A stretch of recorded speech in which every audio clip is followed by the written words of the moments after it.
Good day, nurses. Today we're going to discuss your anti-anginal drugs. Okay, this is still part of your cardiovascular drugs that we're going to discuss. Okay, pag sinabi kasi nating anti-anginal drugs, these are medications, okay, that is being used to treat your angina or your chest pain by reducing your myocardial oxygen demand. Ibig sabihin nun, these medications, they are going to reduce the amount of oxygen needed by our heart for it to be able to work.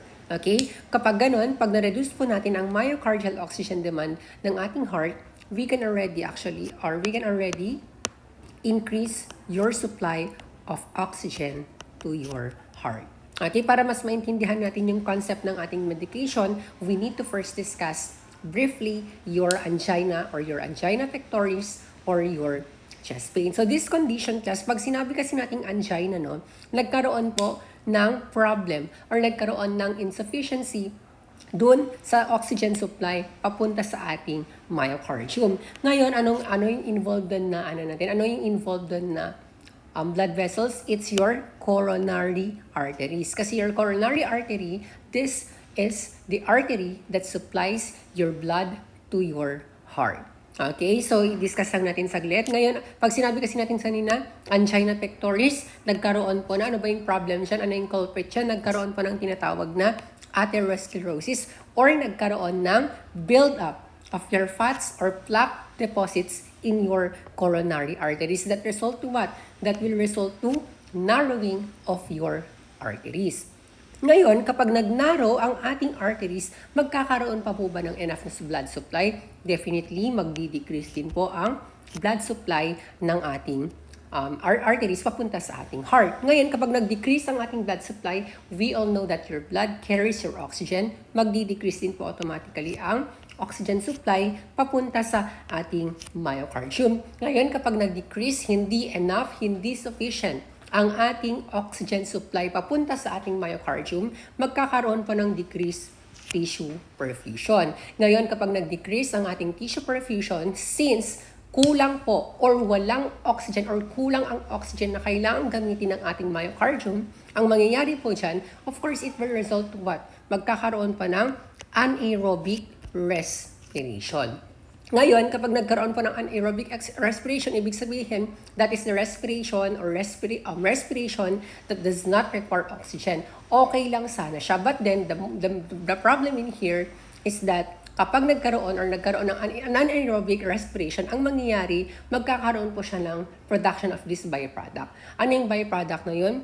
That is your lactic acid natin. And your lactic acid, kapag nagkaroon ng accumulation or nagkaroon ng maraming lactic acid in our body, it will result to what? Yung tinatawag natin na chest pain. Your chest pain, that is your angina pectoris natin. Ngayon, ang ginagawa po ng ating mga anti-anginal drugs, they usually relax your what? Your smooth muscles para magkaroon po ng tinatawag na vasodilation.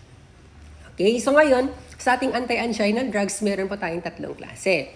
Okay, ano yung tatlong classes na meron tayo? Sir, number 1, we have your nitrates. Next, we have your beta-adrenergic blockers.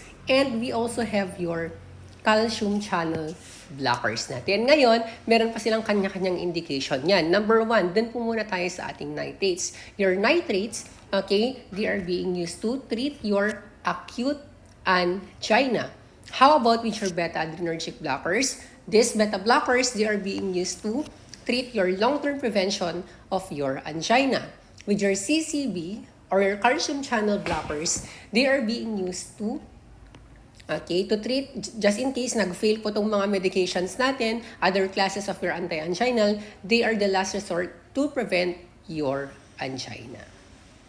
Okay, so dito ang focus lang po natin, we have your nitrates, no? So yung mga nitrates natin, class, okay, of course, they usually end with your suffix na nitrate. Okay, meron pa silang nit or nitrate na dan sa mismong pangalan ng medication niya. Ngayon, ano yung mga yun, sir? Number 1, we have your amyl nitrate or amyl nitrate. Next, we also have your isosorbide nitrate. And we also have your isosorbide mononitrate. And of course, yung very common na ginagamit natin, we have your nitroglycerin.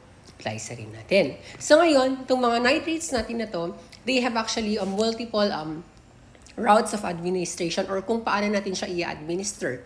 Number 1, these medications, they can be given sublingual, okay, under or beneath our tongue, transmucosal or buccal, between our cheeks, no? Translingual, ito po kasi yung mga ini-spray natin. Okay, topical, pinapahid. It can also be given inhalation, and of course, transdermal route of administration. Okay, dito tayo sa nitroglycerin mag-focus. Class, ngayon, sabi natin ang ating nitroglycerin, under po siya ng nitrates, under po siya ng anti-anginal drugs. Ngayon, this nitroglycerin, ang kanyang effect, sabi natin, nagkakaroon po ng vasodilator or nare-relax po yung ating mga smooth muscles, okay, particularly both your blood vessels, but mostly kasi primarily nag-act pa sila sa ating mga veins, no. Okay, ngayon kapag nagkaroon ka ng vasodilator, sabi natin, yun po yung kailangan sa mga patient na merong angina pectoris. Kasi in the first place, kapag nagkaroon ka ng angina pectoris or nagkaroon ka ng chest pain, nagkaroon ka muna ng fatty deposits, no, that results to narrowing of your blood vessels, and then nagkaroon ng decrease ng oxygen blood supply, nagkaroon ng oxygen supply that will result to decreased tissue perfusion until such time na ang mangyayari, magkakaroon po ng anaerobic respiration, and then meron pang byproduct ang ating anaerobic respiration, which is your lactic acid that will produce your chest pain. Okay, ngayon sa ating angina pectoris, nagkaroon ka ng chest pain. Okay, ano ba yung characteristics, no? Ano ba yung characteristics ng chest pain natin? Possible, para siyang crushing. Okay, it can be substernal or retrosternal.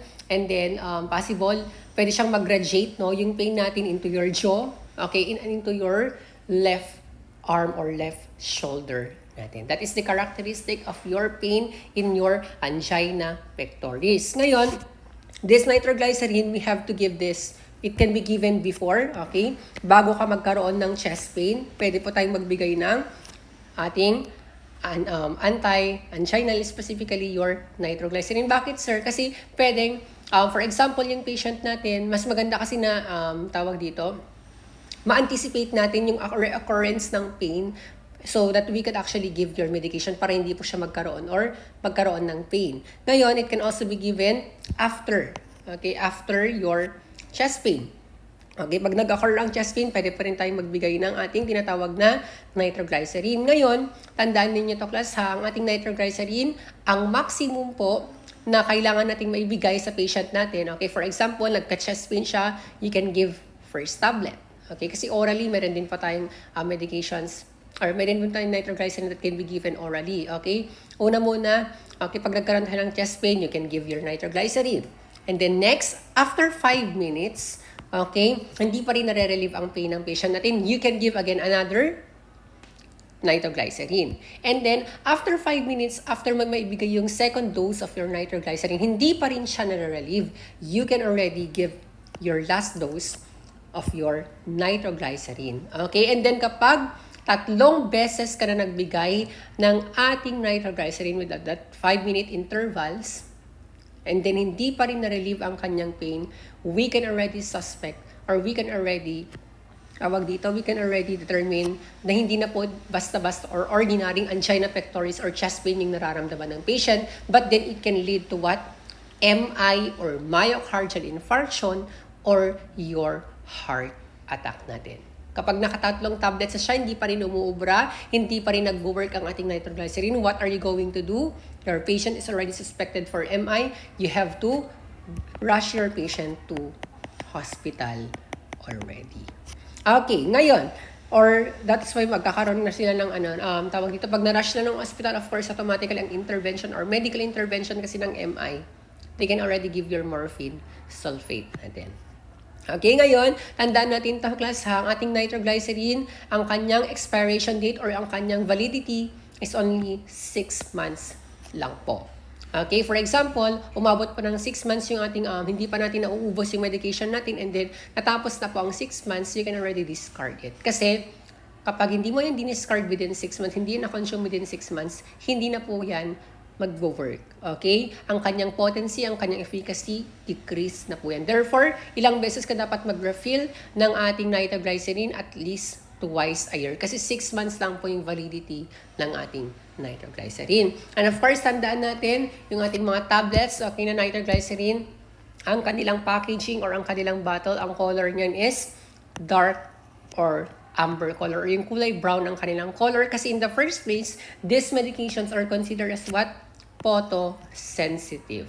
Okay, they are sensitive to light. And then kapag yan na-expose sa light, automatically, madi-decrease mo ang kanilang efficacy and their potency. Okay? Ngayon, dito tayo, meron pa tayo kasing mga iba't ibang route pa ng ating iba't ibang route ng ating nitroglycerin. So first, we have here your very common, your sublingual, or they're going to put it below your tongue or beneath your tongue or under your tongue. So normally, class, bakit doon po kasi nilalagay yung ating Kasi in the first place, beneath your tongue, it is actually highly vascularized. Okay, pansinin na marami pong mga blood vessels dyan. And then kapag dyan mo pinadaan, mas mabilis po ang absorption. Yan, compared sa mga oral na kailangan pang ipadaan sa GI tract mo. Okay, ngayon, kapag si patient nag-report ng stinging or burning sensation beneath or under their tongue, that's completely what? Normal. So yun yung magiging instruction mo sa kanila. Normal lang po na makakaramdam sila ng stinging or burning sensation. Ngayon, sabi natin, ang ating nitroglycerin, they are considered as what?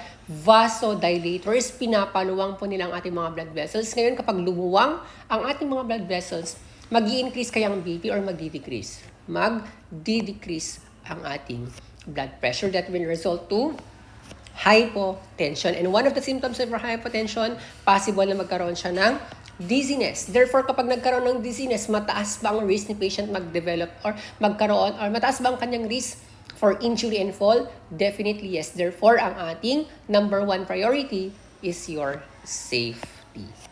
Okay? How about, sir, po, kapag sa ating mga patch or transdermal patch naman po, ano po ang magiging natin dyan, sir? Ano po yung magiging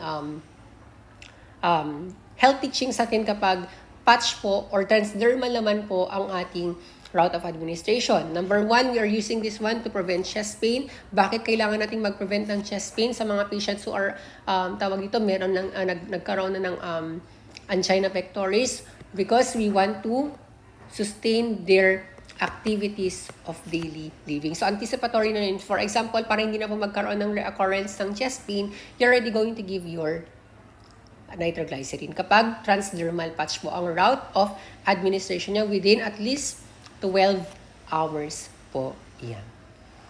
Okay? Mas magandang kailan natin pwedeng ibigay yung ating transdermal nitroglycerin. We can give it when your patient is about to sleep para at least kapag pag matutulog na si patient and hindi na siya ambulatory or hindi na siya gagalaw-galaw, mas lesser ang kanyang risk for injury and fall.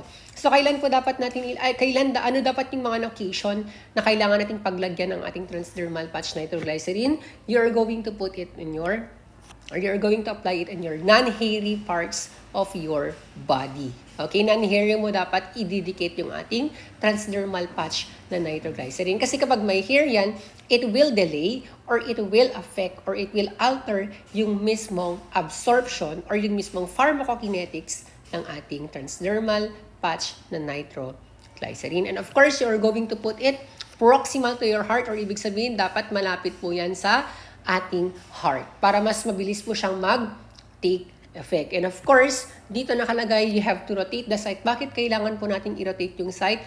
For us to prevent tolerance ng ating gamot, ng ating patient sa gamot na to para maiwasan or ma-decrease ang tolerance na tinatawag natin when your patient is taking your nitroglycerin. Specifically, if you're going to administer it transdermally. Okay, ngayon dito tayo sa ating para hindi siya makalimutan. Okay, your nitroglycerin, meron po tayong mnemonics for this one. Anong mnemonics natin for this one, sir? Number 1, we have here your angina. Letter A, you have to avoid alcohol. Bakit you're going to avoid alcohol? It's because sabi natin, your tawag dito, your nitroglycerin, they are considered as vasodilators. Ngayon, kapag nag-take ka pa ng alcohol, it will potentiate hypotension. Mas bababa or mas babagsak ang BP ng patient natin kapag nag-take ka ng nitroglycerin and then you are going to intake also your alcohol natin. Aside from that one, okay, letter N, you have to note for your BP and apical pulse kasi ibig sabihin nun, kapag masyadong mababa ang BP ng patient natin, can you still give your nitroglycerin? Of course, hindi na po. Kapag less than 100 na po ang kanyang BP, okay, ang kanyang systolic pressure, you cannot give your nitroglycerin kasi ang tendency niyan, mas babagsak ang kanyang blood pressure. And aside from that, you are going to give your nitroglycerin to relax your vascular smooth system. Ang result niyan, nagkakaroon ng generalized vasodilation. Okay? Para magkaroon ng vasodilation. And aside from that one, it is indicated for angina pectoris. Ito, you have to note for postural hypotension. Sabi natin, it's because nagkakaroon po ng vasodilation. Okay, automatically, magkakaroon ka ng bababa ang iyong blood pressure. Again, aside from that one, how can we note for your postural hypotension? What is our priority for this one? Safety pa rin po ang priority natin for this one. Lalo kapag matatandang patient natin na nagtitake ng nitroglycerin, mataas po ang kanilang risk for fall and injury. So, paano po ang dapat gawin natin? Sir, anong instruction natin? Kailangang mag-slowly po na kailangan nilang bumangon. Hindi po dapat bigla-biglaan yan. Kasi yun naman po yung tinatawag natin na postural hypotension or your orthostatic hypotension. Ibig sabihin nun, kapag bigla kang nag-change ng ating posture, okay, pwede kang buwabagsak ang iyong blood pressure. Diba? Kasi for example, nakahiga ka and then bigla kang tumayo, pansin ninyo, nahihilo kayo. Kasi nga, nagkakaroon ng generalized vasodilation or nagkakaroon ng venous pooling of your blood from your, yung nasa brain natin, pababa in our different parts of our body. Lalo kapag sudden yung pang-change natin ng position natin. That is your postural hypotension or your orthostatic hypotension natin. And of course, you have to advise to see medical assistance. Sabi natin kanina, if pain is unrelieved, after 3 doses with 5 minutes interval. So, ilang minutes din dapat yung makukuhaan na natin kapag meron siyang tig 5 na intervals tapos tatlong dose at least 15 minutes. Okay, so yun lang po yung ating anti-anginal drugs, specifically your nitroglycerin natin. Thank you.